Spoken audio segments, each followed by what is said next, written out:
You don't hire a funeral director for the dead. You hire one for the living. I can't take away the pain, but I can take away the load.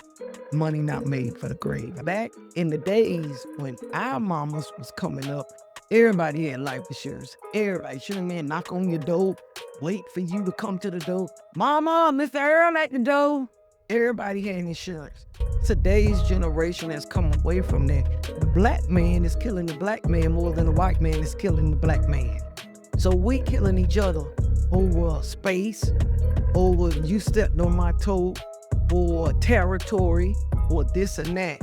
You would take my life because you thought I hollered at your girlfriend or I felt disrespected. So when you say Black Lives Matter, it's what you say, but it's not what it does. Because if Black Lives Matter, gun violence among the black population will not be as great. Yeah, look at that right there. See, that's a Chief Hall. See, that's Carol City stuff right there. See that? Carol City. I should have worn my green That's and white. Dade County right there. What them Rockets finna do. This sound good. I ain't See that right there? Y'all try too hard to prove it. Y'all Chiefs. Yeah. We trendsetters. See, everybody that I talk to from the West, when I tell them about us being trendsetters, they give us our props. They be like, yeah, y'all you wearing know. Chief hats like y'all really Chiefs. So y'all ain't nothing. Chief. That's the top of the line. You know what I'm saying? It ain't what it says, it's what it does. I don't see nothing y'all under. Well, you see listen, what came out of Central when you looking at me. I understand that. We got a little back and forth. You got to understand this too. Just like you a Dolphin fan, I'm a Dallas fan. I ain't here to argue about choices we made. Now you want to start this, but it's okay. If you want to stay low, that's fine. I don't know. All right. What you about? Well, let me say this. Hold on. Let me say this. About a week ago, we had 3 guys on the podcast. We had a Bull, a Rocket. I chose those 3 schools for a specific reason. That reason was because of this picnic thing. We got 2 festivals and 1 picnic. You know what school represented that 1 picnic? That was Central. Festivals. But the whole and we trendsetters. That's the it. purpose, just like Miramar yesterday, y'all don't know how to stay within lines and guidelines. Because what it say is a picnic. Nobody said for y'all to do extra. Y'all don't know how to do what's instructed to do and stay in the guideline. Okay. It's a picnic. All right. Not a festival. Okay. You want to go to a festival? Y'all should have went to the arena. It's funny you should say that. Next year, y'all about go arenas. to the arena. I'm going to shout out to our alumni president and that whole team. I'm thinking that being that it's so big, we got to go to some type of arena. We've outgrown because everybody want to come party with us. We got people from the West. Fascinated me. We have people from. It's a picnic, and it goes to show that. I got a question for you. Y'all need to go back to the Webster Dictionary and learn the difference between a picnic and a festival. So when y'all sit down and say we gonna have a picnic, understand what picnic means. Y'all want a festival, go to the arena, go to Joe Robbie and do that. They just like Northwestern. They need to understand what a picnic means, not a festival. Now, if you gonna say every year, let's have a festival, then y'all stay in the guidelines. You know that's all I'm saying. Now that's hating. My mama went to Northwestern. My mama a true bull. I think all the schools are great. I just think they put more emphasis on quantity instead of quality. Y'all put emphasis on how many people, but what about the quality of the people and what you're bringing out from the school? My daddy was the drum major over Northwestern. I ain't got no beef with Northwestern. Since you're talking quality, I don't know. I'm just saying like the tents and all the creativity that we had out there. I mean, and then when I hear about y'all, when I hear that, hold on, this what happened to our festival. Rappers that graduate. No. I'm talking about the creativity of the tents. All that tent stuff and all that. Well, you got a tent, but what you got up here in this tent? You want to know? Okay, I'm gonna tell you. Let me answer that question. Bring me some doctors and lawyers and some surgeons right now. We're a school. Where y'all at? Everybody rate the schools. Principal over there is throwing everything in the pots. From where y'all came from, I'm gonna congratulate y'all. Thank you.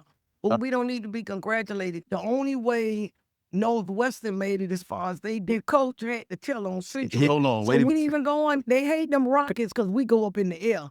We always, when y'all went to state. Since you asked that, the last time we went to state is when we beat y'all.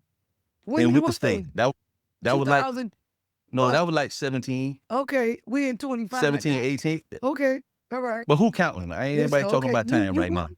I lost count. Don't worry about it. A win is still a W is still a W. Okay, you're right. And, and I got footage. Y'all doing good things in Kansas City. Y'all bringing up everything just like Northwestern. I ain't got no hate with nothing. As long as it's putting something in our African American kids' hands. Yeah. And if you really want to be technically as far as the boss, I think they put too much emphasis in the sports instead of education.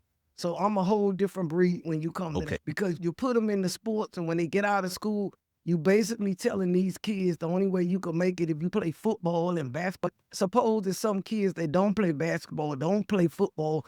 What you putting up here? Then when they graduate from school, they just made it by because of sports. But then they can't go to nobody college and get a good SAT score. Your school do it, my school do it. But that's because we surrounded by a lot of us. If you come out here where we live, they don't focus all on sports. They focus on education and future. I'm a little bit prejudiced with that, so I'm just going to leave that alone when it comes to all the black schools. It's changing a little bit. I ain't seen it change yet. I'm seeing some changes at Kansas City. You know what I mean? Some of the programs that they brought back, some of the academic programs. It's a district issue, though. Yeah, but you got to be honest with the truth. All our African-American schools, even Central, they put emphasis on sports. Now, out of sports, you may get 2 or 3. It's nothing wrong with that. To get ahead and have your kids to try to play hard so they could get from where they at to make it. But the whole goal is, suppose some people get hurt. Suppose some people don't make it in sports. You got to plant it here. If you plant it here, even if football, basketball, soccer, all that go away from you, you can never take the mind. You got to plant it here. So a lot of them, that's all our black schools. But I guess we fighting to get out the ghettos because we fighting to get out the ghetto. The only way we think we can get out is sports. And we do more than sports. We got some black educated people. I met some twins in Subway that used to teach out in Kansas City. Very educated brother. Put something up here before you put it into my fight. Put it in here. I know that the enrollment is down in a lot of these schools, and that's an issue as well. I'm talking about even like at the high schools. When I was in school, my graduating class was like 500 and some people. Like Kansas City, and don't quote me on this, but I think that's pretty much total enrollment. You understand what I'm saying? I'm trying to be funny with your school. I don't see nothing y'all doing. Well, all y'all doing is playing sports. Tesla program over there.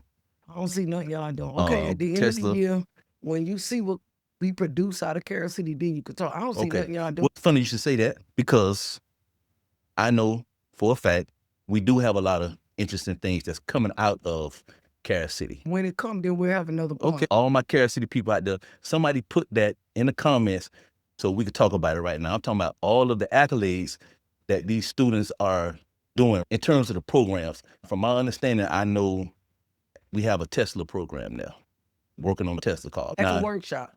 But those are programs that they took away. I think at Miami Northwestern, they have a dry cleaning program. I can really say with Northwestern, they got one of the best programs for people to go to. But you got to tell me what programs at Central, though. I just named one from Kansas City, one from the West. You got to tell me one, give me one from Central. But I ain't seen it happen with Kansas City. No, I'm all asking I see about is y'all school flop around and say what y'all doing, but ain't seen no results. I went to Kansas City. And I went to Fusion, a product of my high school. 2 business owners from Dade County. I got bad knees, so I can't play the sports right now. I was in the band. Okay. I don't know. Some people team. May look down on that because I was in the band. I just think back then we had more, the people, the teachers, and don't misunderstand me. Everything in this world starts with a teacher, and they are the lowest paid people. How do teachers get paid? You wouldn't be in your own business if nobody taught you. Exactly. Same with myself. Teachers are the lowest paid on the totem pole. And I can't understand that they take the money from where it matters the most, but they'll take money from the school board. They put more money in the sports. They putting everything in the sports, entertainment. But you can't entertain that up here. So I'm just biased when it comes to these schools. It's even my school. I love Central, but all their curriculum was gotta play on the football team, gotta play on the basketball team. What about getting an education program and sticking to that and letting these people go to Harvard, Yale, Clark, and Ivy League schools? I made it there because I was smart enough to get my schoolwork and apply myself. But the teachers are scared to push these students because they ain't getting paid. Everything is just around sports. And you know that for yourself. Let's pivot, let's switch gears. What do you actually do for families in the first conversations? When they first come in to talk to you, what is that conversation like? Basically, my first conversation is like I told someone the other day, nobody wants to walk into a funeral home. You walking in there, you either lost someone or a hospital or a doctor told you to get ready because time is near. So when they walk in, all I give them is my shoulder first and foremost, the hug. And sometimes people don't even know how to navigate. Someone with tears in their eyes and someone don't know what to do. My first thing is I love to hug. I feel their pain because I've sat on that same side. It's not hard to give people your heart when they're grieving because you know how I feel. You could embrace people a little more. So that's when they first come in. I like to hug. I like to talk, and I feel like they got the weight on them. I just like to say, if you will let me serve you, I will make this walk a little bit easy for you. I can't take away the pain, but I can take away the load. What's the first decision you try to get on the table? My first decision is to make them feel comfortable because when people come into a funeral home, they don't want to be there. So when they sit with me to make arrangements, I want them to be comfortable. After I get my hugs in, I have people have a seat. I introduce myself because I be wanting people to know who I am. And if some people don't know, because a lot of times people come by referrals, I try to make them feel comfortable that we could talk about anything. During the funeral, I'd have conversation with them, a little bit about their loved one, if it's mom, if it's daddy. I could sit in a conference for 2 hours like they always say. When Lori go back there with her family, Lori really spends a lot of time. Why? Because I want them to feel comfortable and be able to vent to me and tell me what they want, how they want it, when they want it, and the price they want. And then we go from there. Basically, if somebody passed tonight, who should they call? I'm trying to educate. I want people to leave this podcast educated about process. A lot of times, like we talked earlier, those insurance policies my grandma had, like that $10,000 policy. Today won't That work. exactly. Like back in the days, the family came in last week, no name mentioned, for disclosure purposes. And I met this lady, 90 years old. Her mind is better than my mind. Her son passed away. And they come in with what we call nickel and dime policies that they had since you and I was little. That agents was not writing up policies for the amount they writing up today. So she came in there and she handed me the policy. The first thing I did, I pushed it off the desk and say, no, mama.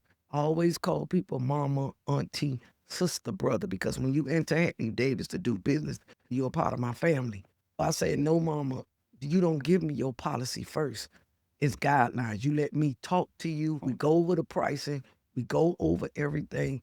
And then when I say how you going to take care of this financial obligation, then you hand me your policy. I've even written a book on it, Money Not Made for the Grave. I mean, my book's tonight, but it's on Amazon. I wrote that book 3 years ago to educate people because everybody ain't a Lori. Everybody ain't a me. I'm fair. I'm not trying to eat off one family. What I'm trying to do is gain you because when I gain you, I'm going to gain your whole family. And I be good to you, you going to tell everybody. And I don't have to rip you off or eat up all that policy. What people don't understand is that insurance is not made for the grave. Meaning if you got a policy, all of that don't need to be in the grave for one day of a party. If you have a party, you giving them a homegoing celebration. You spend all your money that one day. After it's over with, you ain't got nothing. So what I do, I make services affordable. I give you a professional service at an affordable price because I know after that funeral, you got to live. Most of the time, people go into funeral homes and they get the policy. They flip over the policy. Ooh, they got $20,000, $30,000, $40,000, $50,000. And everybody don't have a heart for the people. They will eat up their policy just to get money and don't care. They'll jack up prices just for you to do that. That's why I tell people, when you go into a firm, you got to see who you dealing with because everybody that practice what I do, they not really practicing what I do. You go to a hospital. I just had back surgery. I check your accolades and your credentials because I want to see how you care for your patients. So when I went in there, I say, Dr. Collard, hey, how you doing? How your day? You like what you do? And a lot of times, once a person passes away, they can't talk. I could talk when I'm sick. People are not licensed. They took your license and they bought it and they opened up this firm, and you could tell from that they ain't in it for the love of it. Because anything you love, like you do your profession, anything you love, you're going to put every ounce of you from your hands to your foot to your toes. And why? Because that's the gift that God gave you. It's purpose. You're not going to just go, oh, I'm going to open up this funeral home. Robert, I know you went to mortuary school. Let me put your license up there. If you go into a firm and the person you dealing with ain't got no license, they in it for the money. And you should not be in that type of predicament. So I make people feel welcome and warm to let them know that just like you look at a doctor that operate on you, you should go in the funeral home and looking at the owner and see how compassionate they is, because mama can't talk, daddy can't talk, sister can't talk. So what you doing? It's empathy. Gotta have empathy. I was preparing for this interview, and I came across an interview. It was Willie D, and he had this young lady on. Willie D is in a group with the Ghetto Boys. He have a podcast. He had a young lady on that's a funeral director, and they was talking about the first 48 hours of when a person dies. Is that important? How fast do you need to move in the first 2 days of somebody passing away? Let me just clear you a little bit. Okay. That's for people that's uneducated and don't know what they're doing. Right. Because first of all, at Hadley Davis Funeral Home, we open 24 hours a day, 7 days a week. After business hours, we're open where you could contact us, not by recording, and the next morning you could speak to us. If you can't get us on phone, we must be done went and picked up another family member. But if you pass away in a hospital, in a facility of a hospital, automatically they gonna prepare you. They may say the first 48 hours because you're supposed to be prepared. Okay. By law, if you pass away in a house, you have to get a body within 2 or 3 hours. When they get a house call, they call into the funeral home. We go within 2 or 3 hours to get the body. We put it right in refrigeration, because once you pass away, all your organs shut down. You have to preserve the body. If somebody is knowledgeable or licensed, they know preserve the body. They're just like if somebody get killed on the street, they go straight to the medical examiner. They go into a morgue where it's below zero and their body is being preserved until they do what they got to do. So 48 hours could be critical to anything, but it's all about preserving the body. When you get that call, pick up that body and put that body in preservation, you ain't got no problem. If the body gonna develop rigor mortis, maybe that's more what you talking about. That sits in 8 hours or whatever, but that's all the condition of the body. How long can a body be at the morgue? How long will a morgue actually keep a body? Of unclaimed bodies, so you could stay in the morgue. Sometime I got a call the other day when a body was in the morgue 5 months because they couldn't identify the relatives. Because you got some people that isolate themselves from their family, and they may die, and the family don't even know they dead because they've been estranged for so long. Most of the time, if it's in a hospital setting, you're not gonna really see a body unclaimed. You will see that at the morgue because they don't have a next of kin listed or they're estranged or something like that. But as long as you're on refrigeration, you're pretty much good. Okay. Yeah, that was just something. It was just. But that depends on how you came into the morgue too. You mentioned about the answering service. So, answering service is how you can answer your phone. I heard Ricky Smiley say this. I'm gonna give him. Basically, when you answer the phone, you be like, you stab them, we grab them. Would you absolutely tell a family that?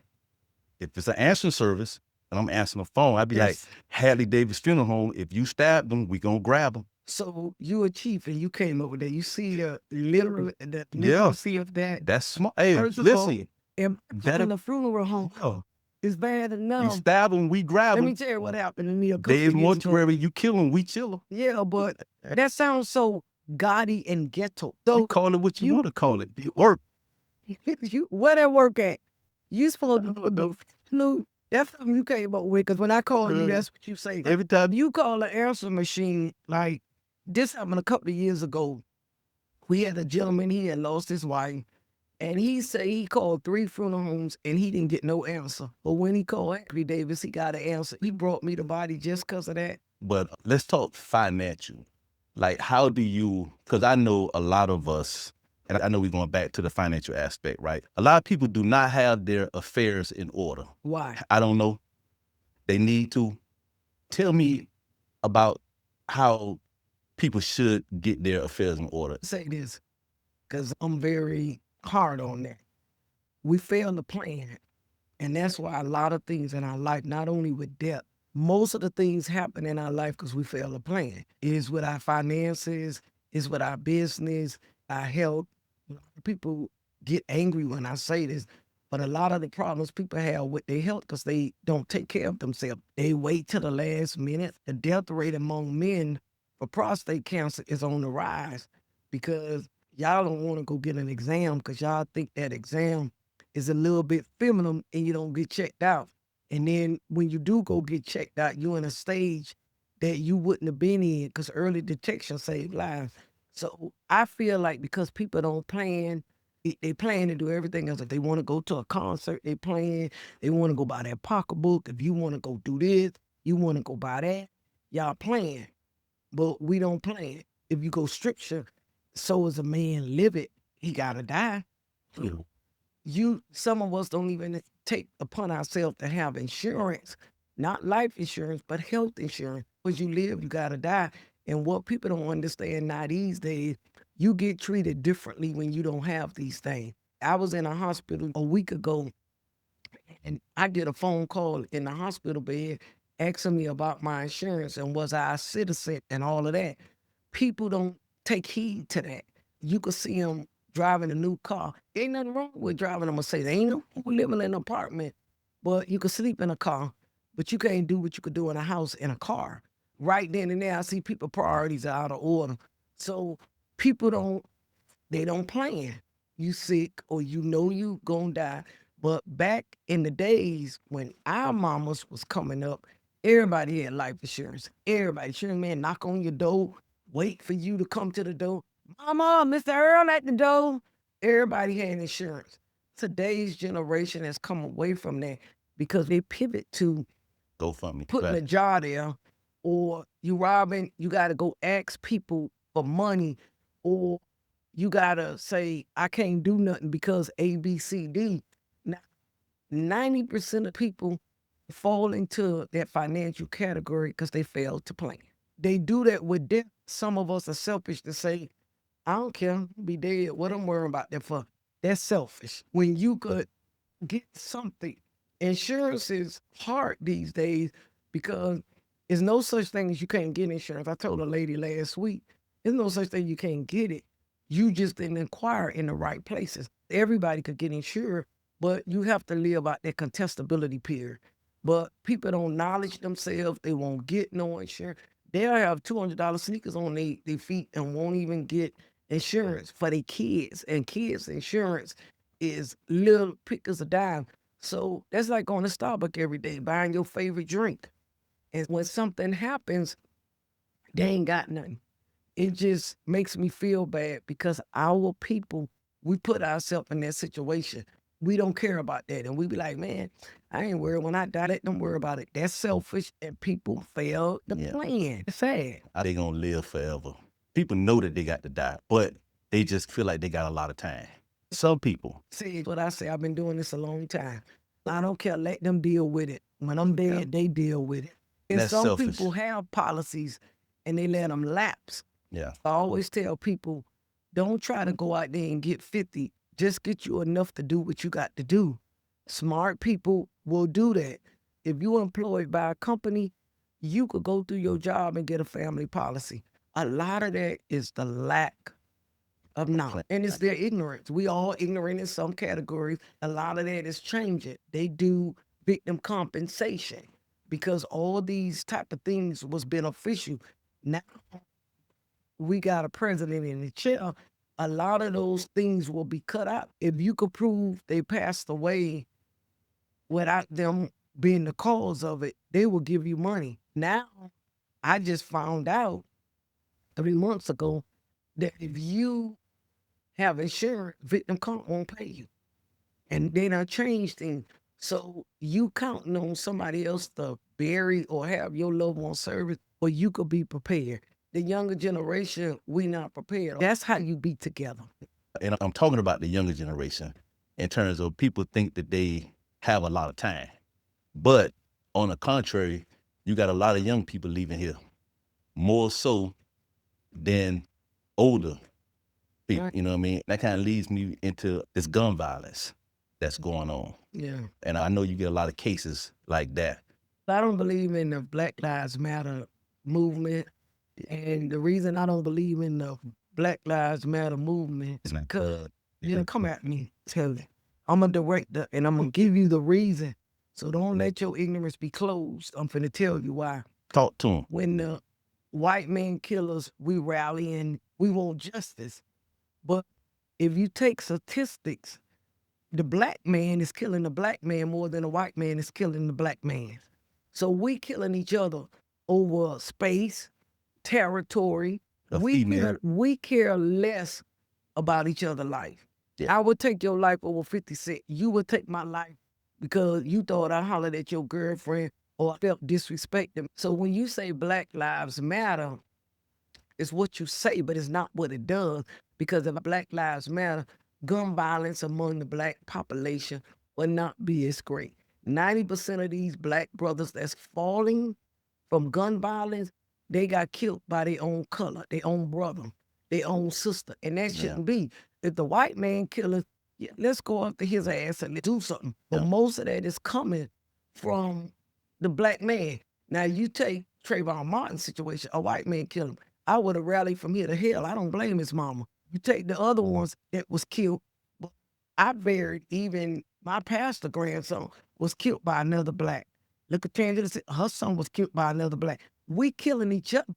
So when you say Black Lives Matter, where's mattering at? Exactly. So when people get in the rally with that, these young brothers are trying to put their head together, put their chest together. I done had them with a head blown off. God has gifted my hand. And I'm saying, what matters? So when people say that, it's just a cliche to me. We gonna march. I was in the marches. I stopped marching because the cause was not effective for what they say they was marching for. The brothers still out there killing each other. I bury a lot of them, and I've not buried one yet that a white man killed. All the ones I buried be black on black crime. Why do we do that? I'm beefing with you because I see you riding in a car, either jealousy, territory, this and that, and it just spawns me that you jealous. You don't know how people make it. You see what your eyes let you see, but what your eyes see ain't always what it is. And I'm beefing with you because I think, look, man, look at Robert. He look like he riding like that or he living like this. You don't know what Robert got to do late at night. You don't know how Robert on his knees asking God to bless him with another dollar to pay his car note or yours paid off. I got a car. That's what I told people. One lady, I told her one day when she saw me in my car, she looked and I said, baby, that ain't nothing but a car note there. You could get the same thing if you pay for one. Credit to get you anything from a bank loan to a car to a house. But what people don't know, the Bible verse that God say, much is given, much is required. Because you see me what you see me with. You don't know the sacrifices I paid. So when I see people like that, we killing each other over that. And then after you go, she gonna get another man and going on. I'm killing you over territory. When there's enough corners out there for you to sell your weed on this corner and I sell my weed on this, what we beefing about? So with that Black Matter stuff, I be looking and I've done a lot of research and homework. And every time I see a mother stand over a casket and scream, that Black Lives Matter stuff don't matter nothing to me because I have heard the scream of a mother. And when you hear the scream of a mother, trust me, that just resonate in your ear. And then people be saying, oh, Black Lives Matter. You should get out there. How do you compartmentalize that and not take it home with you? I know that's a weight on your shoulder, and then, you know, you got a life outside of the funeral home and you got family. So how do you put that to the side and not take that home with you? I'm going to tell you like this with me, Robert. Because that's important. Them funeral homes is my life. Yeah. Because that's my calling. People got the church and they go to church and they praise the Lord. And everybody got their different gifts. They could sing, they could preach. Everybody got their gift. That's my gift.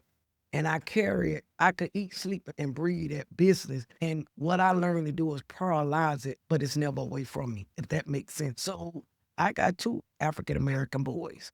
So I go home, and when I hear a mother cry, my prayer be, God, don't let me have to bury none of my children.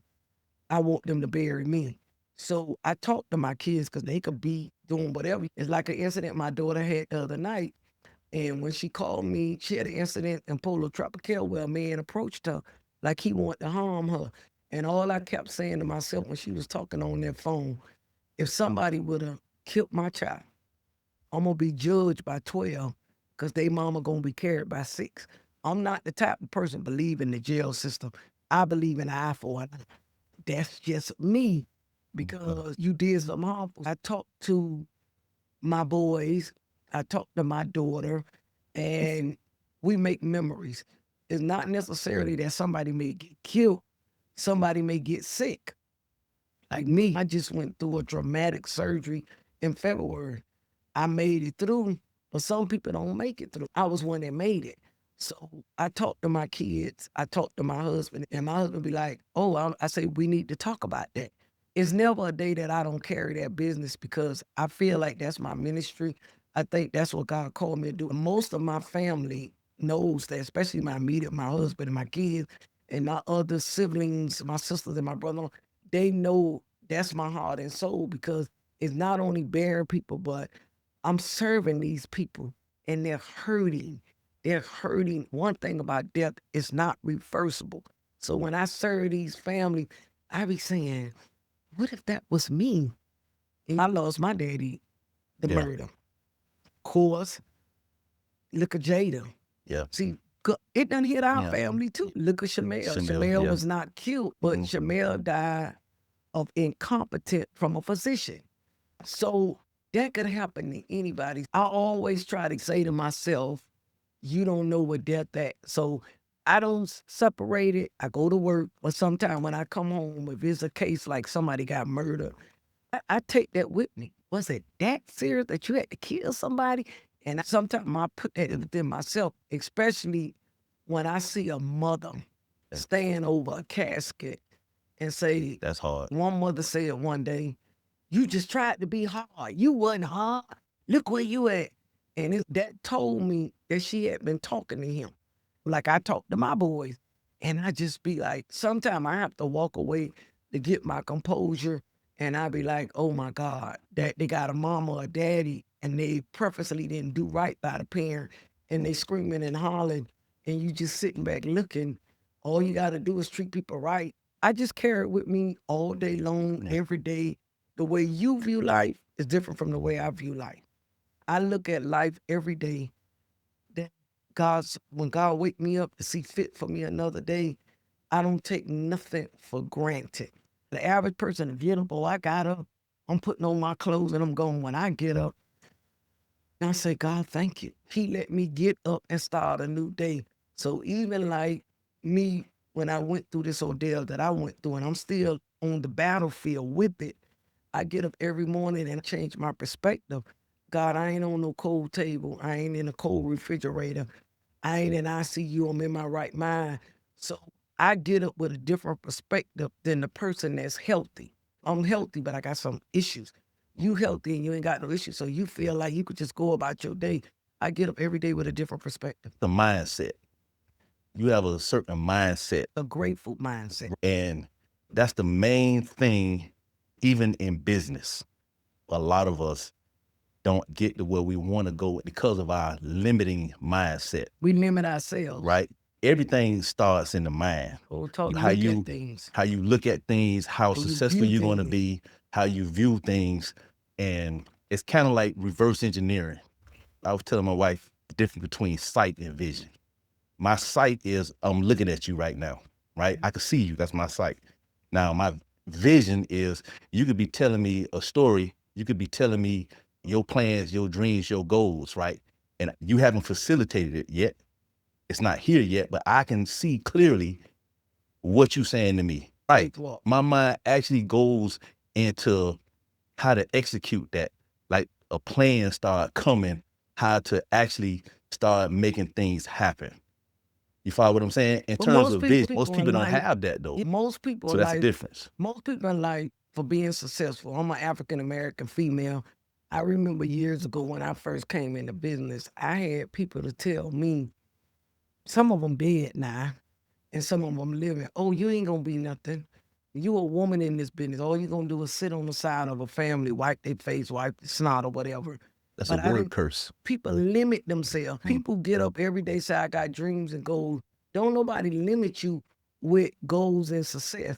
If God gave you a gift, He gave it to you. It's Right. what you execute. And what we do, we have tunnel vision. This is what we say.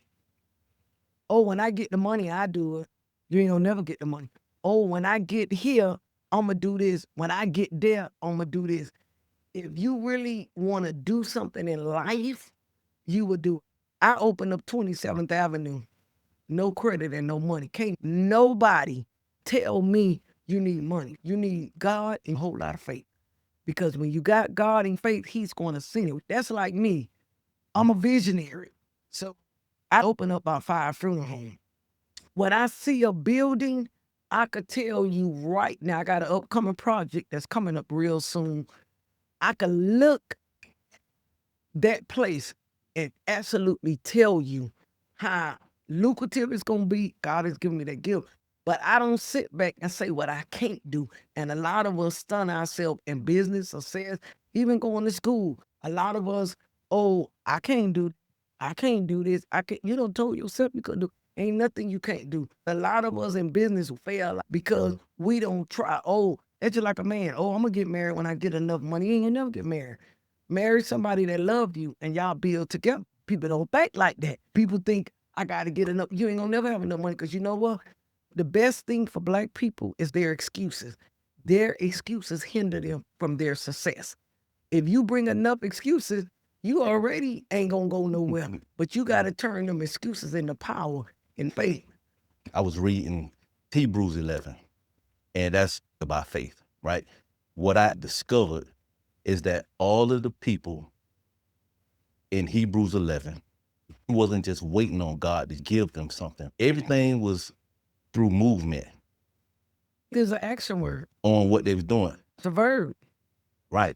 And then a lot of people, but they was moving before they had the thing that they was asking God for. Because it was in the supernatural and it hadn't came to the natural.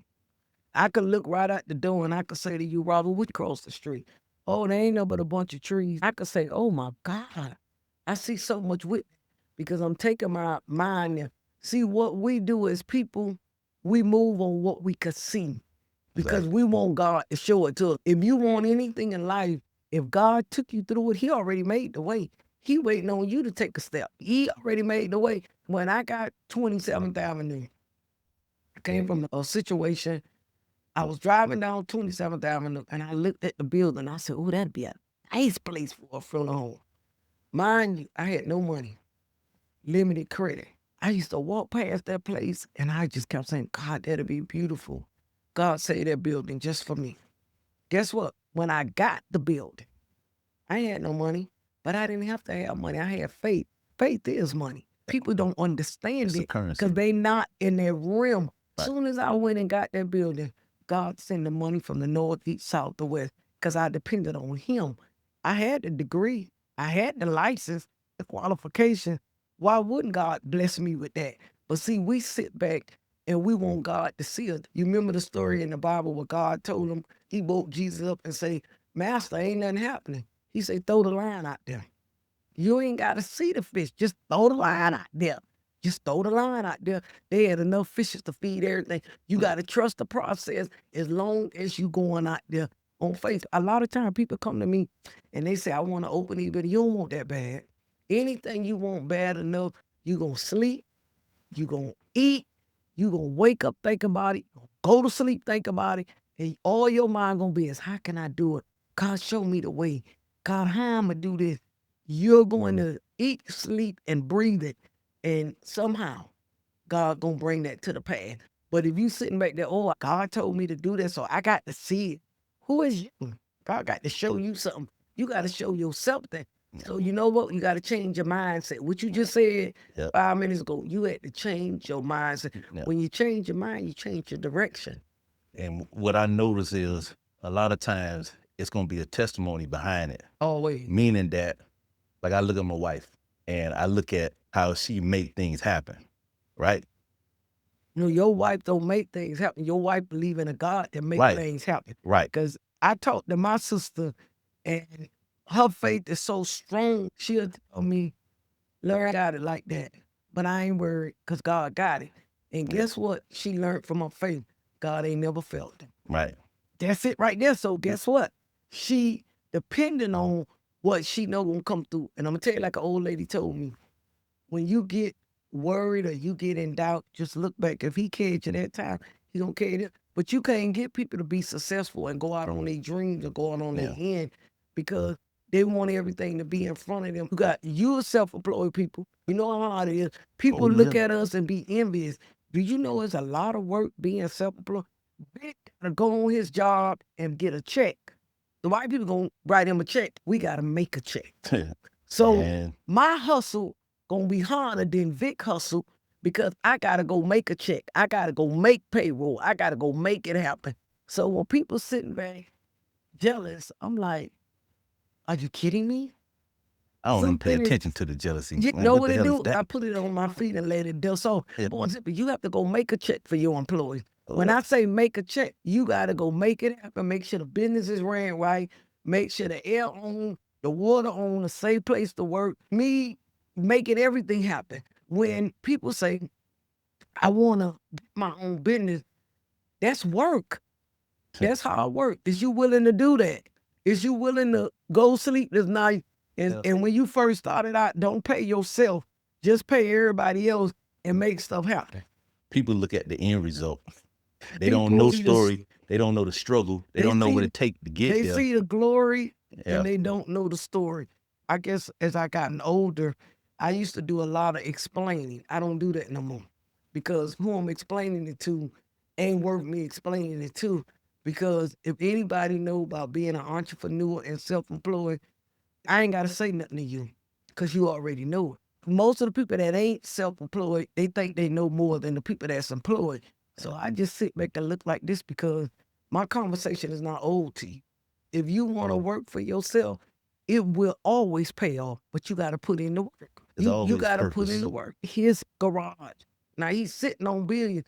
How many people started like you doing your podcast here? You could be on platforms all across the world. Believe in yourself and never limit yourself. You may tell God, I want to do this. I don't tell God that. I say, God, enlarge Hadley Davis territory. God, keep us from evil, that we may not harm anybody.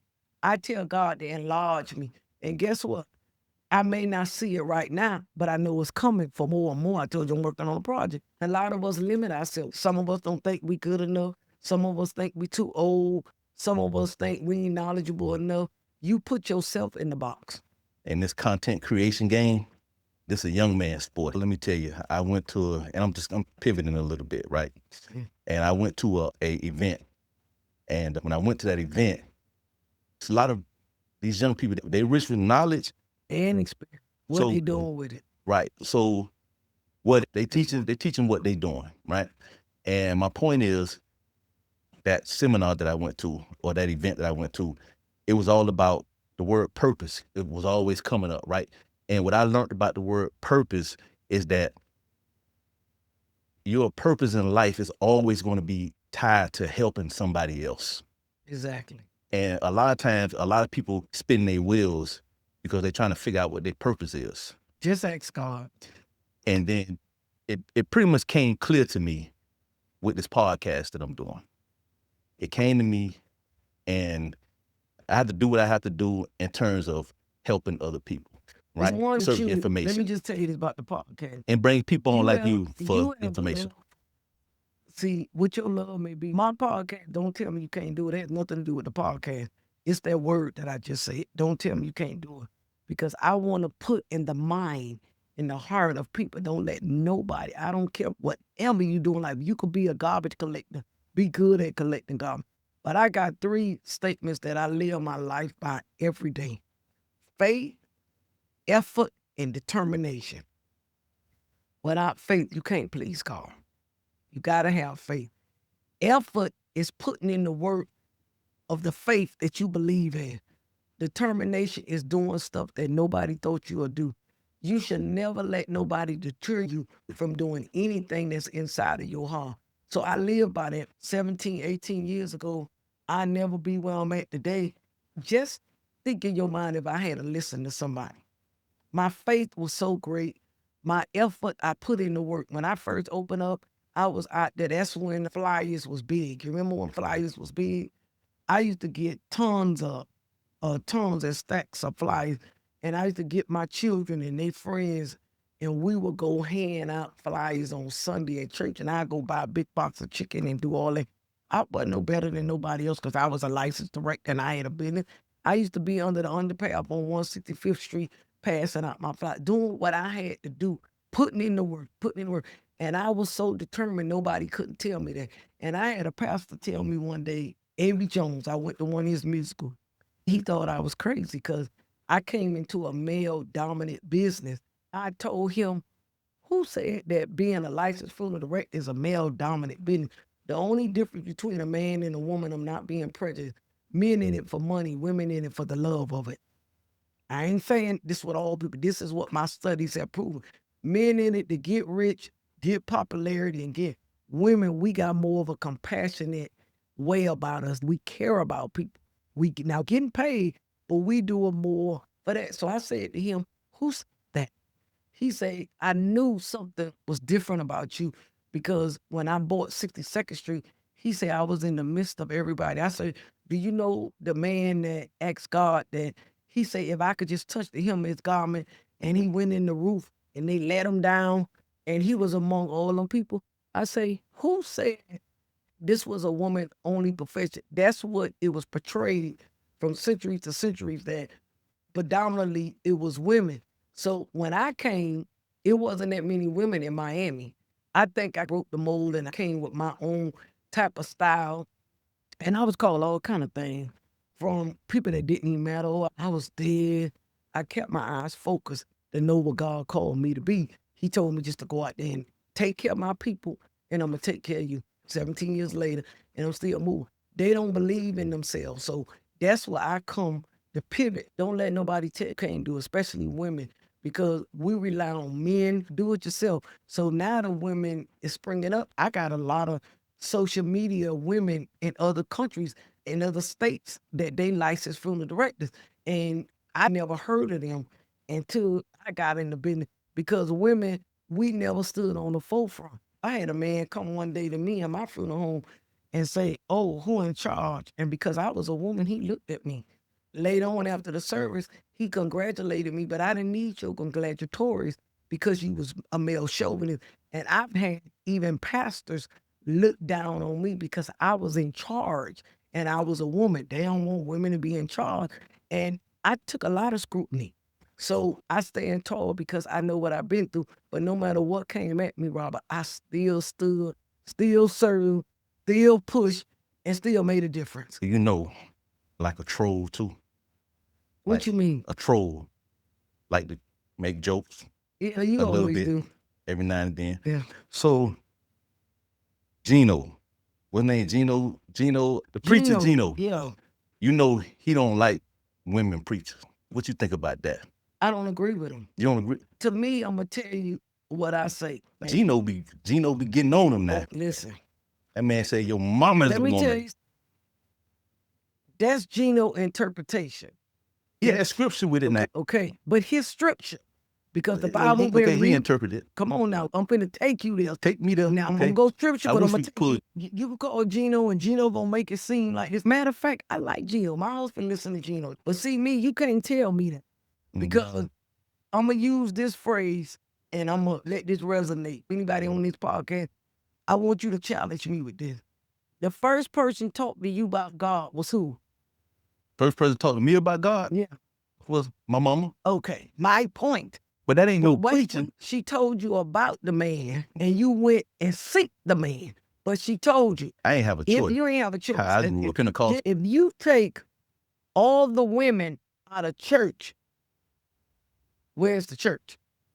You got a point. Nowadays, The thing is, I'm not going biblically. It's three things Albury told me. Pastor Cleo Albury, he dead now. I came from church on 85th Street, then I went to Bible Baptist. I was in Bible Baptist for 20-something years.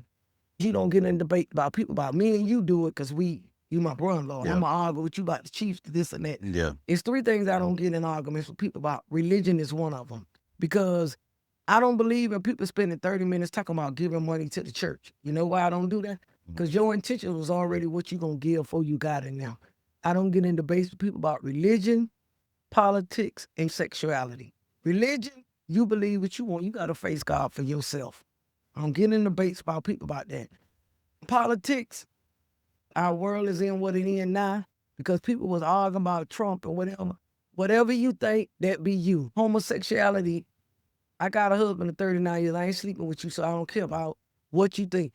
I don't judge people by their sexual preference or nothing because people got to face God with that. But what I'm going to say to you, people talk about people, they'll preach it. You got some dynamic women of God that know that Bible. I just think we had one male chauvinistic person that felt like, oh, Bible say this and that. People take the Bible to fit themselves. Like you may find a man say women don't supposed to be preachers, but the Bible say a man ought to love his wife like God love the church, but you out there cheating. So how you gonna take that verse and spend so much emphasis, but you ain't living over here? Hold on, wait a minute. That's a question. Are you saying Gino cheating? I ain't saying Gino cheating. When Gino interpreting that Bible the way he do, I get you. now my husband, he a strong believer in what Gino said. But I believe when Jesus rose, this my belief. And no matter what Gino say, talking about the woman. He can't change. When he rose, he told her to go tell a message to me. When the pastor behind the pulpit say, go tell. To me, that was ministry. Go tell my disciples. Well, people will take that. That's also an interpretation, though. Right. If that's the way he interpreted the word, but you got to remember how many times that Bible been rewritten from the Quran to the Yahweh. Let me give you about this Paul. We want to go back to talk scripture. Let's go back to the Old Testament. I ain't got no business working. Okay. A man supposed to go out there and sweat from his brow to provide from his home. Half of these niggas ain't even in the home. People take scripture to fit themselves. You know what I do with scripture? I just say, ouch. When the shit applies to me, I say, ouch. But Gino can't tell me that God didn't call because of what he interpreted. All the Bible is an interpretation. So whatever Gino Jennings said that he interpreted, that's supposed to be the truth or his truth. I was just telling my friend this yesterday. I say, that's your truth, but that ain't the truth. And guess what? You will never know the truth. That's your interpretation. When my bishop get up there and preach, he say something. I take the word he said, I go home and study. Because to me, he put on his pants one leg at a time, just like me. So what is him to say that you don't supposed to be no woman pastor? I know some good women that's pastors, and they just like the men. They just different sex, but it's some good women out there that's bringing that word of God and caring about the souls of the people. Half of these pastors out there, I'm not talking about all of them, some of them just what you could put in the collection plate. These women out there trying to win souls and baptize people and get your ass out of sin. Right. Some of these pastors, they not doing it. You know what my husband said to me the other day? He said, something happened to me, don't roll me in no church. I just looked at him. Hey, I got 2 chapels. But he's on the base of a conversation we was having. Okay. But let me just say this. And I respect Gino Jennings. He be talking about a lot of stuff. But Gino Jennings talk with hostility. Okay. God is love. Everything he say is, my husband is a Gino Jennings. We talk about certain things, but one thing about my strong mind, you ain't gonna get me to believe what you want me to believe. Now you say that's what the Bible say, but as I know as a Bible scholar, the Bible been rewritten, turned around, people making their own Bible. The Bible is basic instructions before leaving earth. And Well, that's been altered. let me say this, right? The Bible also says that a woman's supposed to do what her husband say do anytime he say do it. That's what the Bible say. Okay. That's my interpretation of it. You don't really I just believe that interpreted shit. that. You don't believe that. So the Shit. Bible say you're supposed to do it's somewhere in there. Okay. It's somewhere in the Bible. Guess what? Don't worry, I'm gonna find That's it. the submissive part. I'm gonna tell you where it came from. Let me Gonna find about a woman should be submissive. And I'm gonna say this, and y'all take it with that's bullshit. The reason I say it is because if you got a good husband, you know how to treat your man. But half of these men want a wife to be submissive, and they ain't doing what they got to do. Okay, let me say this about submissive. You know the church. Exactly. Now, is a man doing that? He's supposed to. But submissive. The educated ones. Let me The tell you, ones that know the submissive word, the ones that's operating submissive in the do word. not mean telling her what But to do what and do it say training a her. woman's supposed to do Okay. for a man? To me, What's I take my hat off because I ain't the boss still. My husband is. I don't try to be that. I know my place. Now, when I go on 16505 or like that, I'm the boss. I know how to prioritize myself. I've been married, I've told you 39 years. I know how to put things in place. 44 years and married 39. So it's no such thing as being submissive. I think a husband and wife that love each other, they'll come together. I'm going to use for example. You know what happened to me in February? My husband told a nurse one day when she came to the house to take care of me, he said, I don't need you here. I could take care of my wife. He knew what to do. It's not submissive. You tell me to cook, you tell me to clean, you tell me to take care of the kid. I put sleep with you and all that. That shit, the way they put that word out there, that ain't the way. If you love your husband and he doing right by you as a wife, I love to cook for my husband, set the food on the table. We ain't got to put no bad water. Let's go bathe, shower together. Let's do things like that. Submissiveness means that you have authority over me. But y'all supposed to run the bath water. You supposed to go there.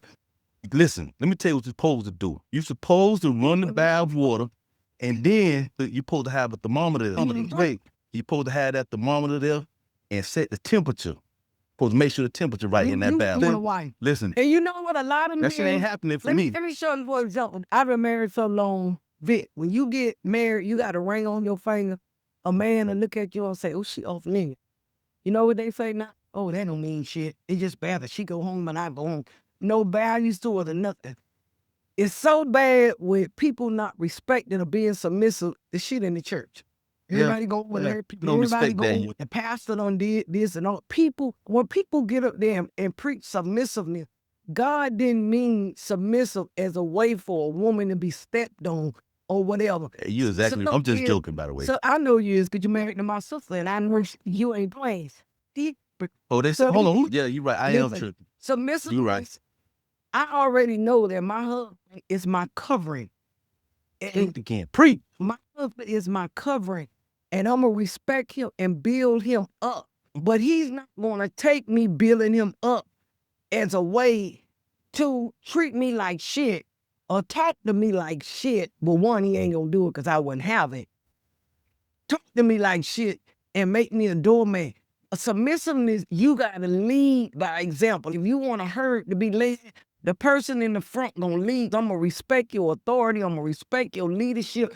If I got to do something at the house, baby, what you think about that? I'm going to let you lead, but I'm going to follow you because I know you doing it right by God. You not being submissive or being abusive and telling me what to do. When men come to me with that being submissive, the first thing I say, let's go scripture. The Bible say a man ought to take care of his wife like God take care of him. These niggas out here, here in the church, they got this 50-50 shit going. You percent, I get 50%. You know what I say about the 50%? Okay, talk to me. When you're married, it's no such thing as 50%. We come together as one. When we before God and man wins. If you make $10,000 a month and I'm making $10,000 a month, we don't supposed to say you get 5 and I get 5 and let's pay the mortgage. This is not a condition thing. And I'm going to tell you what I told my daughter. When that 50% stuff first came out, I'm going to tell you, I got to be straight to the point. When you like, when you sleep with your husband or whoever, you don't give him 50% of your ass. You give him everything you got. So why should you get 50% of the bill money? That ain't the way it works. Anybody that's going rude by that, I would tell any daughter, any woman, still to be, if the bills are short, I'm supposed to come in and be your helpmate. Big learning about this marriage thing. I'm supposed to be your helpmate. So say for instance, Big working, Big done paid all his bills and he a little short and I'm working. I'm supposed to put my money in the pot, but if I got a little extra, I'm supposed to help him. That's a helpmate. Right. Not for me to, he give me 50%, he got 50, and he got something left over, and I got something left over. That's not love. That's not condition. When people say scripture, don't give me half of the word. Give me all, and don't go back just in the New Testament, because these days, marriages are built on the new. Go to the Old Testament. You got to be old before you get new. Go back to the Old Testament and get them foundations. That's what I tell people, when you want to pray, go in the book of Psalms. The powerful prayers are in the book of Psalms. Go in there. When I was sick, if you came and prayed for me, that's fine. I went and go pray for myself. Who could better go to God for me than me? You understand? But we not building marriages. We building friendship, a courtship. We not together as one. When you want everything you got, I got. If I got $5, you got $5. If I got $2, you got $2. But no, we ain't got that today. You know what we got? Conditioned relationships. It's not. Ooh, oh my God. Oh, she on fire. Listen, wait. Man's supposed to love a woman how God loved the church. And what is a woman supposed to do? When a man, the man supposed to love his wife like God loved the church. But let me tell you And what the woman's supposed to do? Catch it. You're going to catch it in a minute. If a woman got a man that loves God and do right by her, he ain't got to say no more. Because the woman gonna clean, she gonna give him what he need in the bedroom, and she gonna take care of the kids. A good woman ain't let no good man go nowhere. So when you say what a woman's supposed to do, she gonna take care of her man. She gonna take care of her man. No, you didn't answer the question though. You say what a woman... What's the B clause to that scripture? What's the other part of that scripture? Meaning that God said the man's supposed to love the woman how Christ loved the church. But the woman's supposed to do what? It's what I'm asking you, to the man. What you mean? It's just one word. What's the one word? Respect. And that's what the world say. I'm finna go a little devil advocate on you because you seem like you don't get it. Maybe because you graduated from Kansas City, you just don't get this. When a man love his woman and do right by his woman, respect gonna be on the top of the totem pole. No. Because you know why? I'm gonna respect my man. You know why I'm gonna respect my man? I'm with you on that. Everything he need, I'm gonna make sure that's taken care of. I'm gonna make sure his clothes washed. I'm gonna make sure even if I ain't cook, he eat. I'm gonna make sure I make my husband doctor's appointment. Now I don't have to do it because he programmed to it, baby. Go to the doctor. My wife do all that for me. You know what I told my husband when it was time for him to get his checkup? I said, baby, come on, let's go to the doctor for you to get your exam and get your prostate checked out. I went with him. When a woman loves her husband, she gonna have his babies, take care of his children, make sure food on the table. You can walk in the kitchen and say, I can't cook. Ain't nothing in here to cook. A woman could take some pinto beans and spoon beef and make a meal. She gonna make sure you eat. She gonna make sure the clothes clean.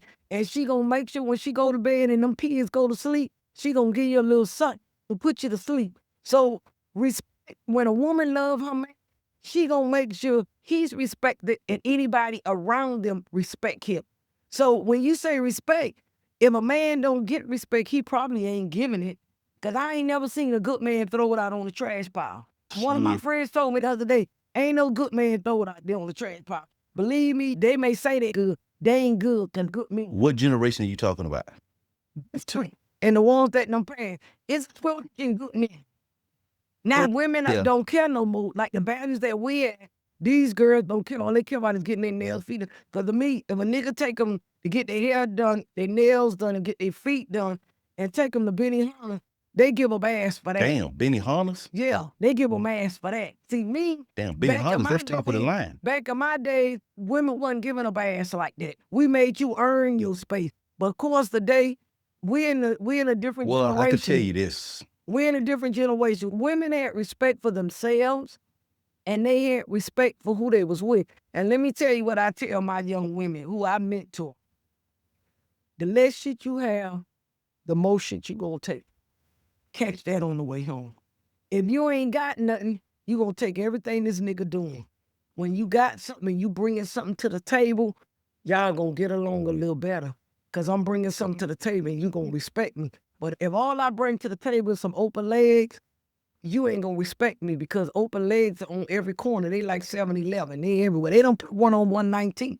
They don't put one on. Somebody said something on this. What you laughing at, Vic? Man, you got my producer back there cracking up. Come on.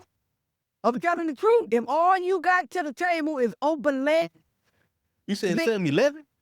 and just put one on 119 over by the preschool. Damn. My grandma always say open late at night at 7-Eleven and some legs. So Man, let me say this They to got you. a lot of When 7-Elevens. you be educated sister could carry her weight and got something going for herself, her expectation from a man is gonna be different. Okay? Oh, yeah. Okay. I agree with that. Only thing you gonna see is legs though, because they're gonna be in your legs, this leg, that leg. And you think if they could give it to you good, all that means something. That don't mean anything.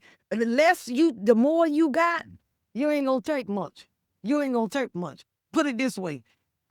I just see it differently. And I'm gonna tell you now, when you see women taking stuff, you be looking and this sometimes who they taking it from, I be looking like, what? What?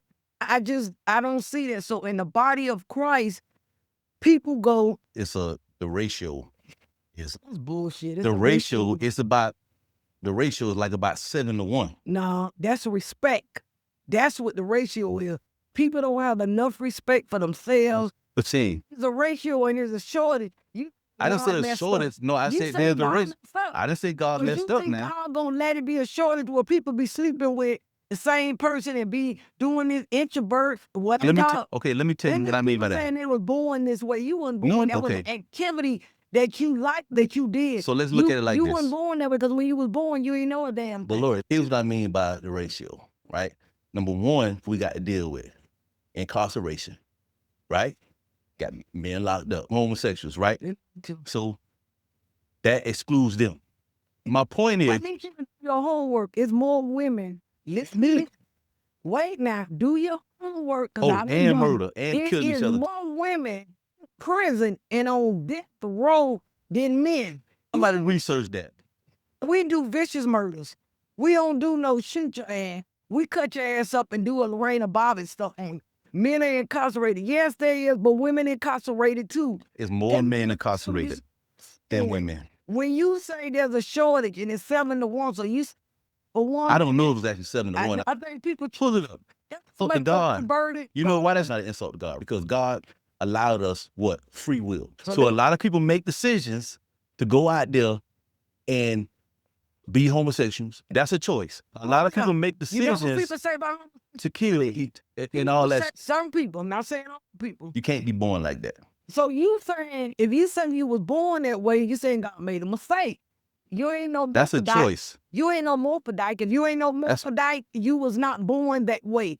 That's a choice. That's just like when people grow up and they smoke and they start smoking reefer, they start doing drugs. I was just telling my sister that the other day, my older sister, she was saying, oh, I went out there. I love my older sister. She said, you know we live, right? We still live. Yeah, I know. Okay, all right. My sister said, I went out there and did drugs because I used to keep all the time and I ain't had no life. I cut her right short. I say, that's a damn lie. That was the choice that you made. Everything in life was a choice. Yeah. Everything in my life was a choice. It's a lack of accountability in our community. Choice, accountability, not believing in yourself.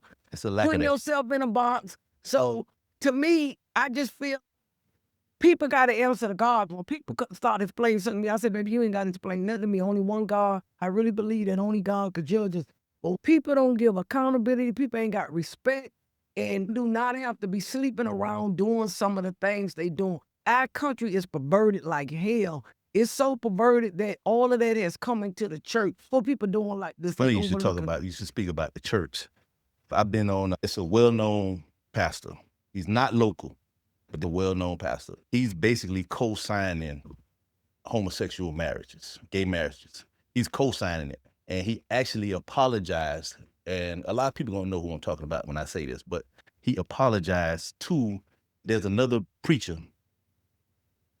This guy have a church and he's gay, and him and his husband is in this church. Right. I'm telling you. What you saying? You see what I'm saying? It don't sound right. How do you feel about that? A lot of people would justify that. It's this whole new age type of religion there. People take the Bible and they take scripture. They justify scripture. That's why when God come back, You can't justify that.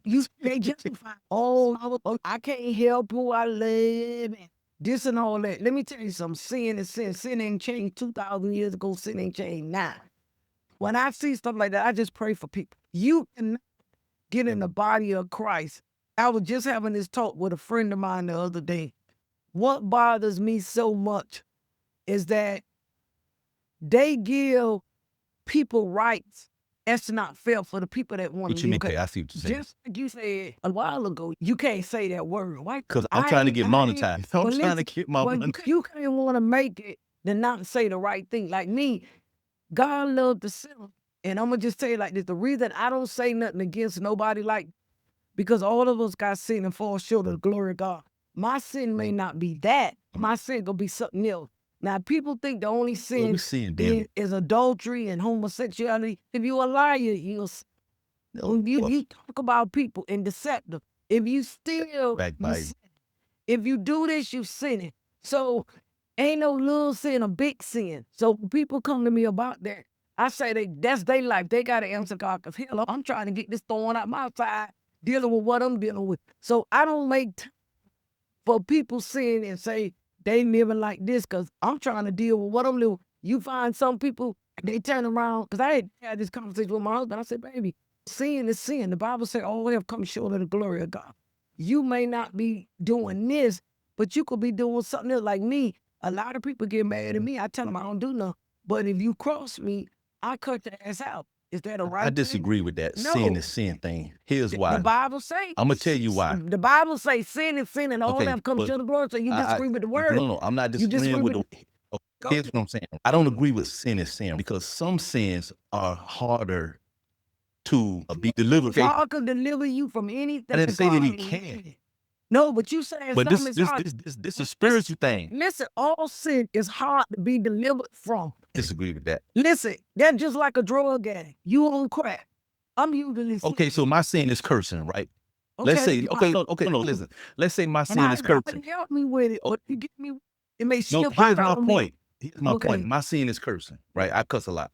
I drink. And no sin. Okay, whatever. The Bible said don't drink the drunkenness. What I got in my cup, if I ain't but you drinking Dr. Pepper right now. Okay, I know, but I'm saying I drink Moscatos and all that. But listen, God said don't drink the drunkenness, because God turned water into wine, so how they could be drinking? Here's my point.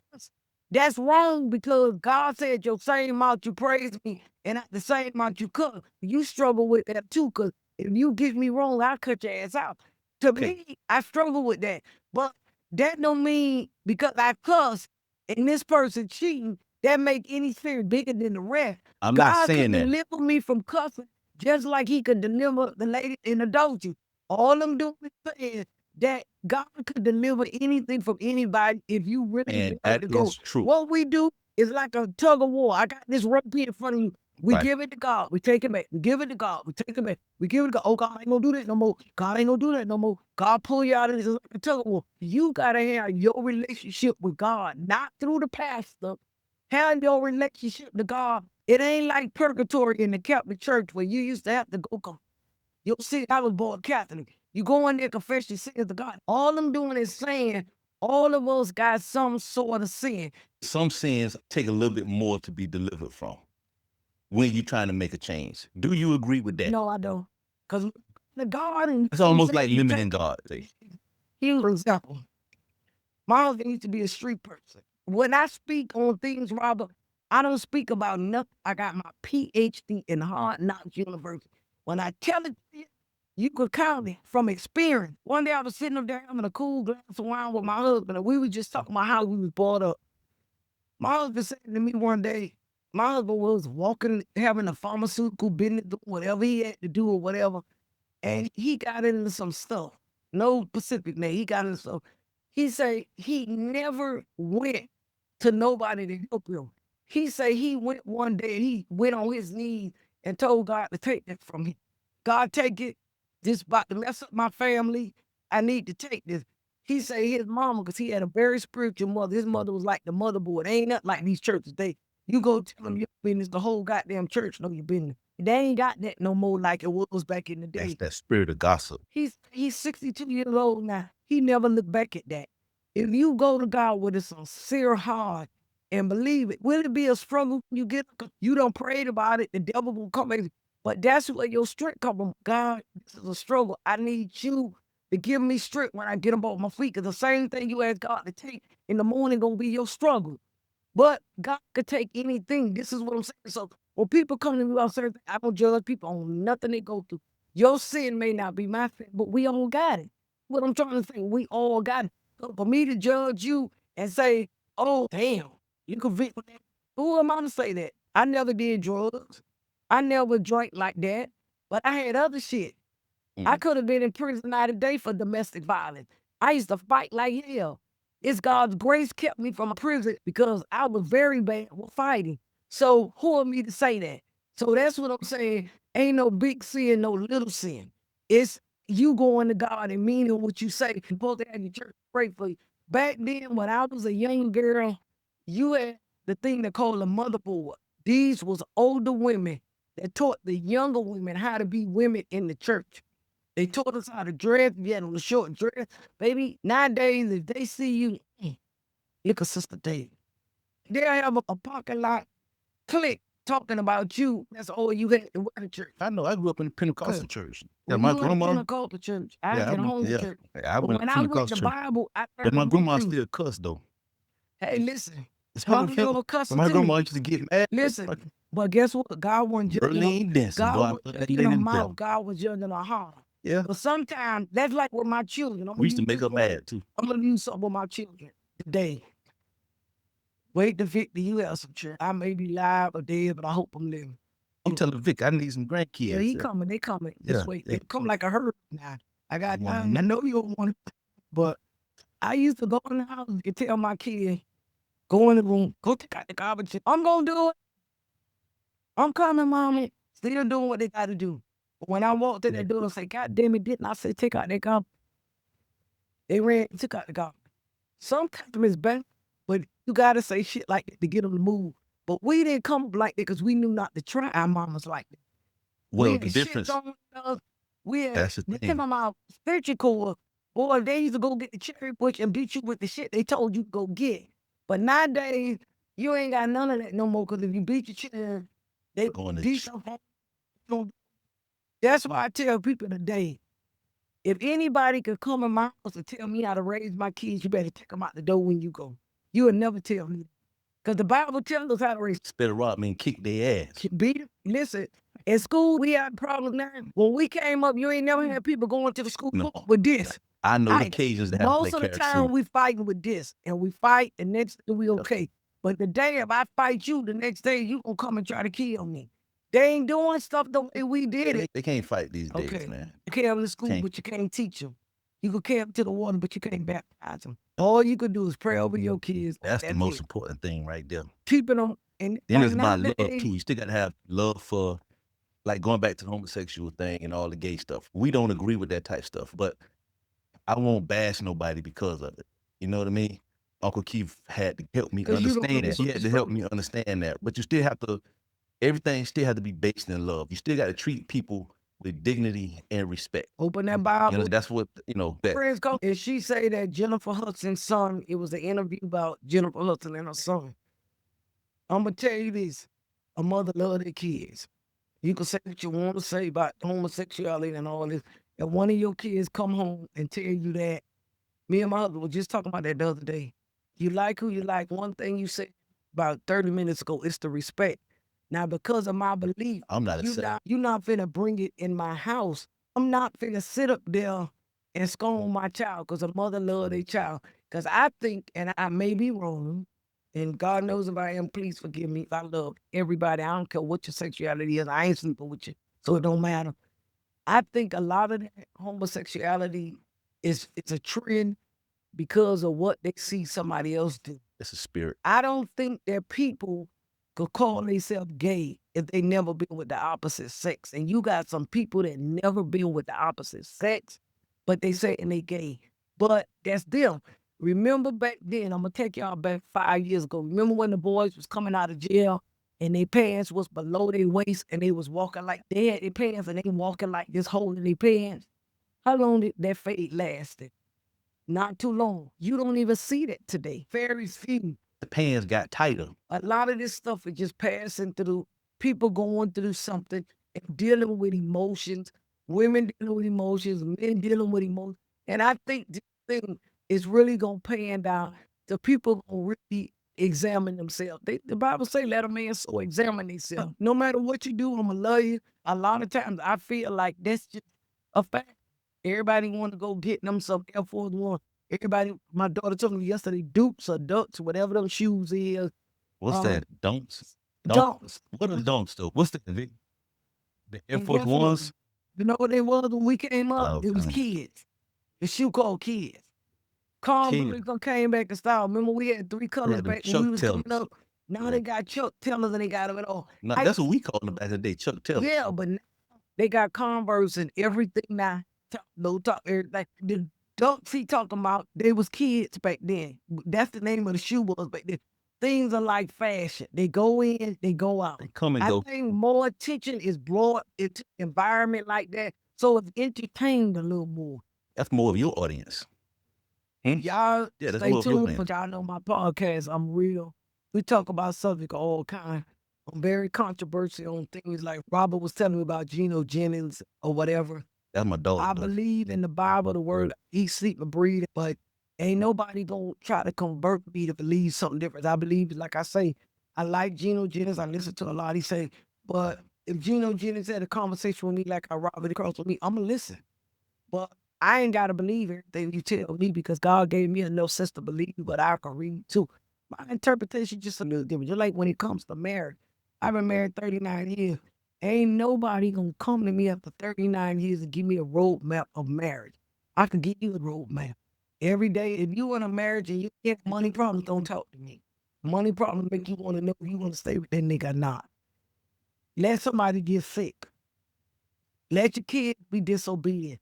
Marriage is a component of things. If you didn't get in it for love, you ain't survive. It's just bottom line.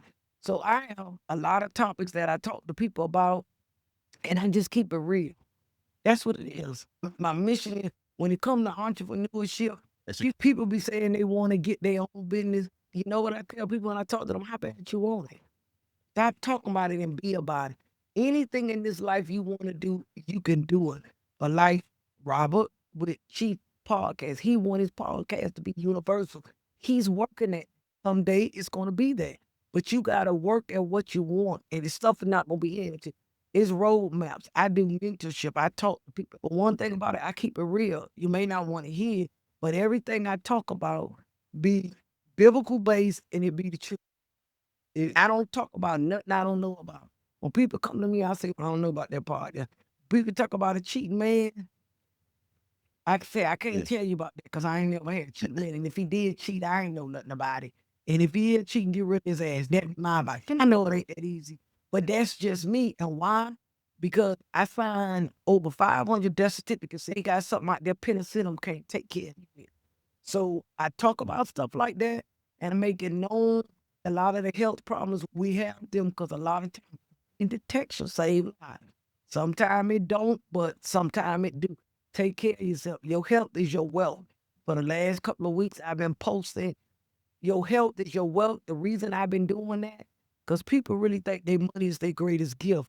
And that's bullshit. No, it ain't. You better read Steve Jobs' story. When he was sitting up there on his bed, he said, you got a Rolex, I got a Timex. They still tell the same time. If you don't take care of yourself, your medicine going to have to take care of you. Your wealth is your health.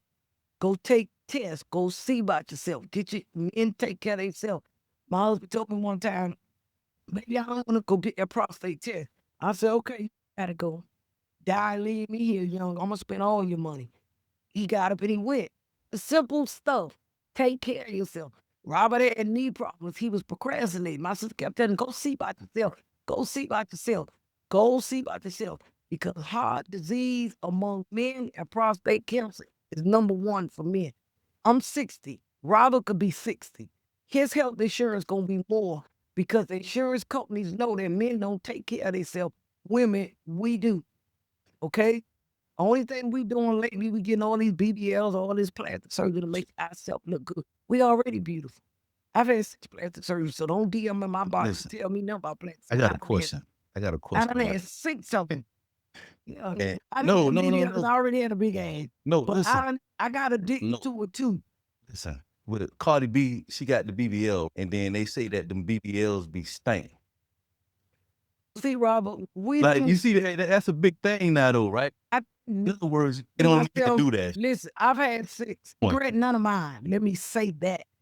But we do plastic surgery to make ourselves look good because we think we have imperfections. And in reality, we really don't. Now, some of these BBL, Listen, if your man tell you don't need that, bottom line, it should be okay. when I had my husband told me, he said, baby, you don't need that. I say, you right. See, I don't mind when we tell When y'all you do supposed dealing with to a do it. small- okay, let me say this. Half of the women Okay, that she said doing these yes. plastic surgeries Okay. had babies.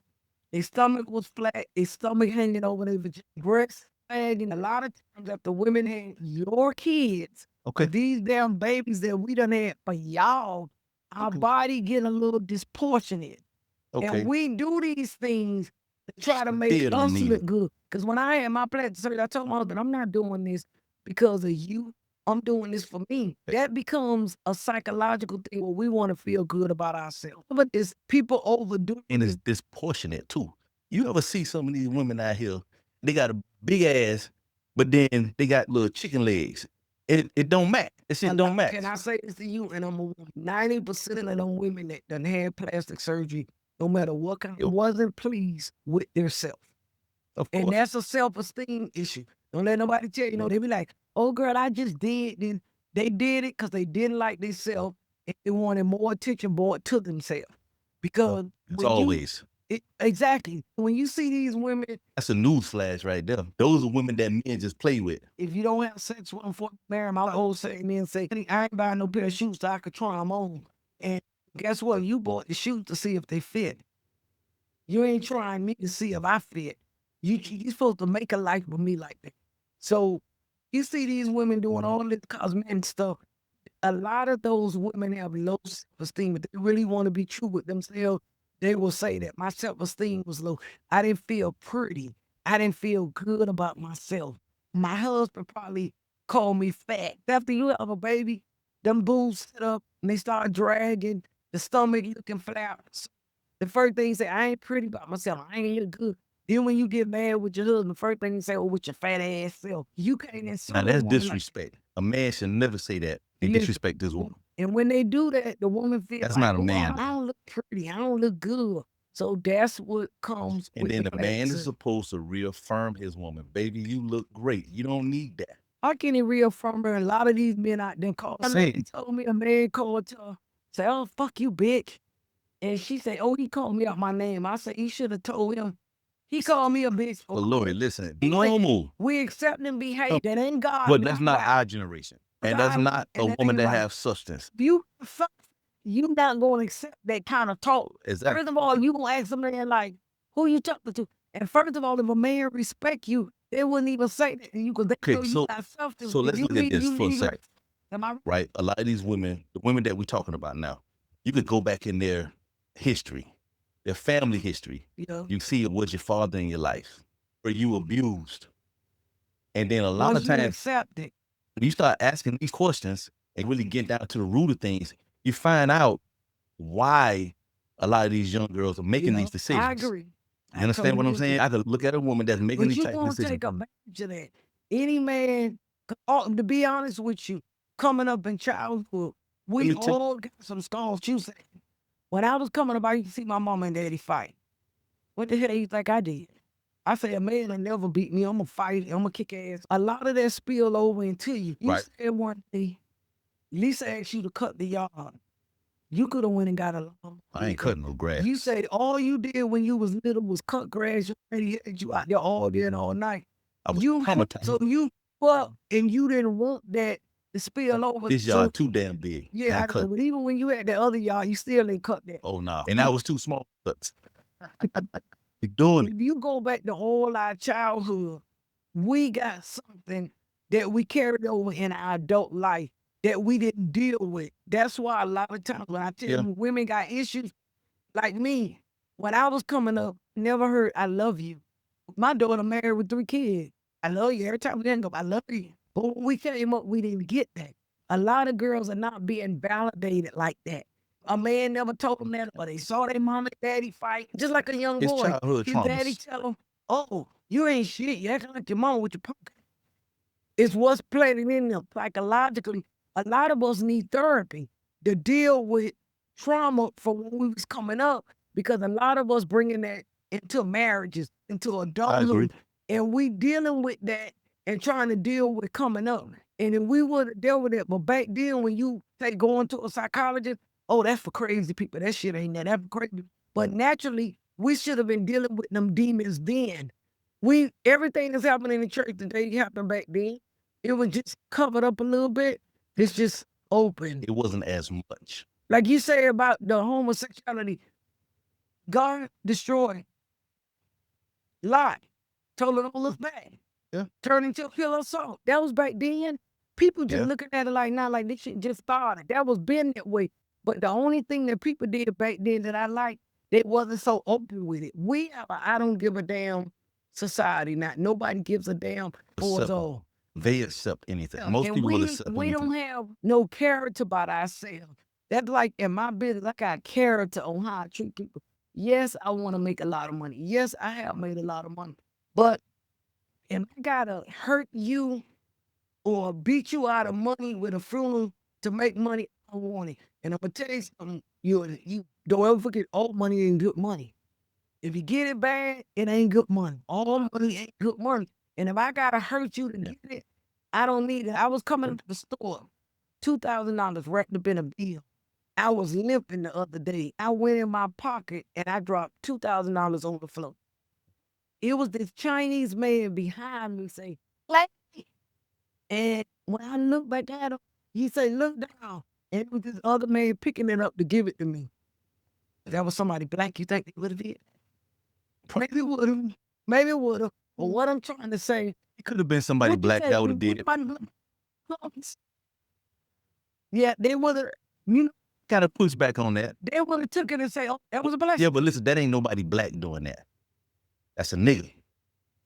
It's a difference between black people and nigga. It's a difference. But the right thing about it, A true I'ma black show person you that got when I- character and shit, but they I'ma gonna tell give you money something, when back. God cover you. When I tell people God cover me from the north, east, south, the west, when God cover you, when he say that verse, no weapon, Isaiah 54:17, no weapon formed against me shall prosper. God had that man in the right place for me to pick up my money. He didn't say the weapon wasn't gonna fall. He just said it ain't gonna prosper. Did you give him some money So though? no, when I went over there to grab him, it was a Chinese man, a little old man. When I went to grab him, Robert, I got so full because I felt the man behind me who picked up the money, he wouldn't have said nothing. He was white too. I'm just saying, when you got the covering of the Lord on your life, he gonna protect you from every angle. Hey, listen, boy, motherfucker probably would have just put their foot on that bitch and be like, "What money? What you talking about? What money? I don't know what you're talking about." I was leaving out the store. I wouldn't even recognize it until I got in the car. Say, "Where my money? Where my money?" I was out the store. The man say, "Lady," I look back. The money was right there on the floor. The man was picking it up and handing it to me. That's Favor ain't fair. that's Favor ain't that's fair. exactly That's what it is. when you live a godly life. That's God is favor. gonna protect you. And you're doing right. And it goes back to what I was saying earlier about my wife, about the school. And when we was, it's like a little small story. When we was building the school, the first school, and we was renovating, I had to saw cut the floor, all that stuff. We put prayers in the floor. I told you About the J Bass prayer, right? We printed it and put it in the floor, buried. on the lawn. Here's how I know. And I always tell my wife this. I say, because she get a little upset about things sometimes, right? And as she should, because she's passionate about making things work. For this school, passing about a gift. But listen, I often tell her, this is your purpose, right? You are the steward over this. God put you in a position to control this and make sure things are getting done right. And the thing is, I can see it, and this goes back to vision. I see how my daughters run the school and everything like that. And I also see it through the parents. Right. You know what I mean? I'm not at the school a lot, but I pay attention to a lot of things. Detail. You understand what I'm saying? I'm a detail-oriented like type of person, and I'm always listening to my wife, even when she think I'm not listening to her. You know what I'm saying? But I love her to death. But I'm always listening to her. And I just know the vision. I see the fruit of it. Right? I see how the parents talk, like the reviews that the parents, what the parents is talking about these kids, right? And and I know at that preschool age or elementary school age, they're getting ready to move up to 5th grade. And that's also a part of her vision. That's a pivotal age. In our community, they always say that we can't read at that 3rd grade level. But I know for a fact, the fruit of that is a lot of them kids that has went on, and we get the stories. I think some of them like in high school now. You understand what I'm saying? That right there in itself is how you know that whatever you're going through, it's gonna work out. Let me tell you something. No matter what. My Build the sister school and was stuff. about to build that school. Let me tell you something. This is an entrepreneur thing, and I'm gonna give this to you for free. My sister was working at corrections. She always wanted her own preschool, and she went through some trauma in the corrections. And one day she came to me, and I say, "You need to go get that preschool." She said, "I really want that preschool. I want to build a preschool for my kids could carry on." But she was a little shaky because she didn't see the money going there. I say, let me tell you something. Take your pension money and walk out on faith. I say, ain't nothing wrong with working for correction. Ain't nothing wrong with working for nobody. But when you got a dream inside you, it's, it's going to keep nudging you till you do it. She stepped out on faith. I came to her and I said, what you thought? She said, I would have never thought it was going to be like this. She stepped out on faith because she had a dream and she had a vision. We got a saying, you take care of them going in the world, I take care of them going out the world. That's how it goes. And you got to add a saying to that too. You got to add a saying to that Yeah, too. take care of them when they little babies. When they get old, I take care of them. And I told her to step out on faith because at the time she was thinking money. Now, I don't want nobody to take this wrong and come in my DM and say, oh, you don't need money. I never said that. I say faith you need first. Because if you got faith in God, he will send the money. He gonna send the resources. When I opened up 27th Avenue, I had just left my sister. I ain't have nothing. God sent me the money to put down on that business. I never forget when I went to the man and I said, I want to get the building. I rented that building for 3 years before I bought it. I needed $10,000. I ain't have it, Robert. I never forget, I got a phone call. My god sister called me and say, my godmama had died. And I said, oh, I ain't at the funeral home now. I'm in between at another funeral home of my own.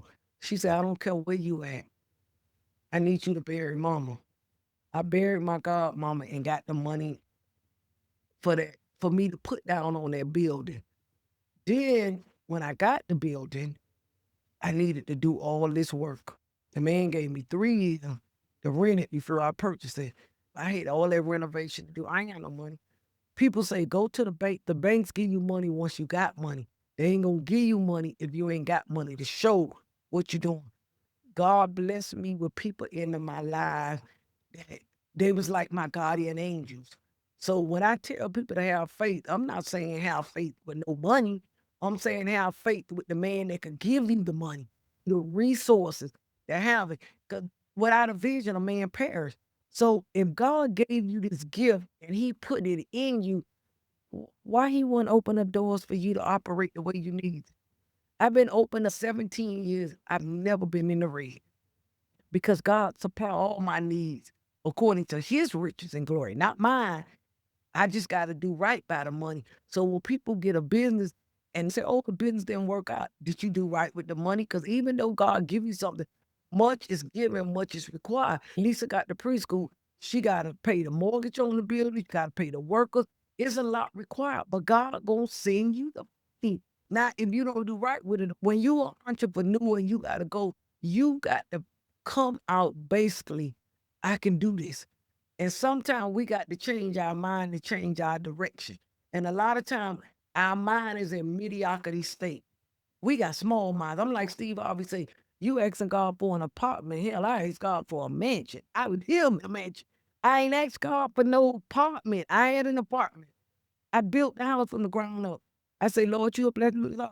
Nobody would have never told me in my 60 years of living, God would have blessed me to live in the house I'm living in now. Nobody would have never told me that. I'm sure you didn't feel that way. I'm from Overlock. But I asked God the big thing. When I lay down that night, I said, Lord, I want the territory. I was laying on my back in the hospital bed almost 3 weeks. Lord, cover the businesses. Lord, do you know they did better with my absence than they did in my presence? Because God had already had me plant the seed. So all I tell people when it comes to living your dream, go after it. If you fail, get back up. Do you know how many times I've made mistakes? I heard a banker lady tell me, it's not that you made the mistake, you got up. And when you make the mistake, Gotta learn learn from from it. it and keep going. I was just talking to my friend about that today. You learn from it, you get back up and start again. That man say, I fell down, but I got up. And guess what? My sister told me the other day, oh, that's a big mistake. I said, it won't be the first. Life without mistakes ain't life. Mistake teaches you to grow and to do what you got to do.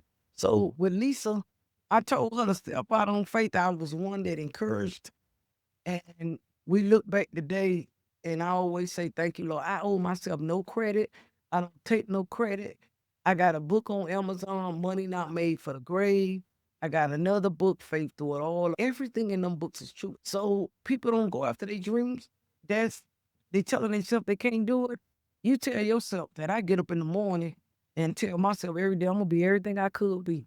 And like my sister said the other day, I could be hurt and I'm still telling myself, oh, we gonna get this building. We gonna get this building. You gotta keep dreaming and keep Yeah, going. there's power in the tongue. A lot of people don't understand that too. And that scripture, Defeat ourselves. right? It's We life, defeat. life and death lies in the tongue. And you can, same way how you can talk bad about a situation, It's a good about a situation. It works the same. You know what I mean? Because it's real easy for, as humans, sometimes for our minds to go to a negative place when things not really working out for because us. we was born like what I tell people, don't ever think negativity don't my way or I don't go through hard times and all that. But you got to stop Is that I reminding. don't sit in it and I change my language. You don't never hear me say I can't do it. I don't ever tell myself that. If people say, "Oh, I'm broke," I don't like to use that word. I'm just low on cash. I may be down today, but I'm up tomorrow. I always ask God, let me be up, not down. Sometimes you're going to be down, but you don't stay down. Everything is how long you sit in the mess. You could be going to grief. People say to me, how do you deal with grief? You will never get over grief. Shamel been dead 5 years. I don't deal with it. That's how I deal with the grief. Some people like to talk about it. When people call me to talk about death in our family, I ignore the conversation. You will never get over grief. That's the man will not conquer. It's death. So I deal with it a different kind of way. I could talk to you about losing a dad because I lost my dad. You lost your dad, but I can't tell the family, oh, I know how you feel. And my mama sitting right there. You know, when people lose their mama, I don't do that. What I do is use the funeral home as ministry, talk to people. And even after the funeral over with, I had a lady to call me today. She said, I liked it, everything, but it was a little mishap. Some people may say, oh, you don't funeralize, so why you were? I stayed on that phone with that lady 30 minutes to find out what is it that she didn't like and to correct it, whatever it was that I correct. Because it's not because I serve you. After I serve you, I'm still concerned. I'm still worried about that. And I try to build a funeral home and a business where people could talk to me, not at me, and I could talk to them and not at them because they came through my door. And for them to come through my door, I already feel good because there's so many funeral homes out there in Miami. It ain't nothing like Hadley Davis, though. I could be imitated. I'm never duplicated. They could talk about me. I know I'm one of a kind. I don't regret it. Tell you, That may work for y'all. let young me people. do it. Nigga, what you gonna I'm do? gonna answer the phone. Be like, Hadley Davis, you stabbed them. We coming to grab. Everybody ain't getting stabbed, Rob. So it don't matter. You show but up, I we gonna know- scoop them. I love serving. I did a great benefit off of it. How much time we got? We gonna talk about that school thing, about me teaching that. And we got so many things that God got me in. I done had 3 surgeries in the last 2 years, and God didn't take me out. One thing he told me, you ain't through yet. Somebody asked me, It's today, you purpose. coming back with your podcast? I said, my assignment is not complete. God Listen, got some more work for me to we're do. gonna get to this bag with this podcast. I'm trying to get in with them young people. They got it. Always Sold be up. truthful to the game and Oh, never yeah. say stuff for a dollar. See, You'll it's make it. like I said earlier, it's the purpose, right?